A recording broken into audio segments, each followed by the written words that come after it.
दुःख गर्नेलाई परदेश नजाए पनि होइन, आफ्नो मेहनतमा लाग्नु पर्यो।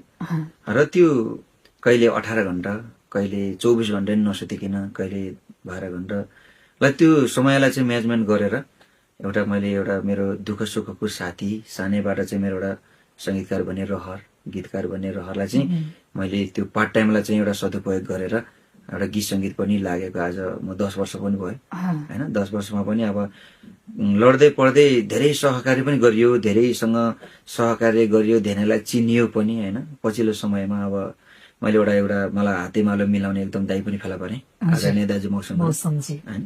र उहाँ पनि जापानमा कार्यरत हुँदा चाहिँ हाम्रो चिन्जान भएर अनि हामी पनि एउटै ठाउँको गाउँको गोर्खा जिल्लालाई एउटा चिनाम त, एउटा ठाउँ चिनाम हामी पनि भनेर लाग्दाखेरि चाहिँ उहाँसँग जब म ठोकिन पुगेँ, अहिले उहाँसँग मेरो सहकार्य भएको पनि लगभग 300 वटा गीतभन्दा माथि भयो।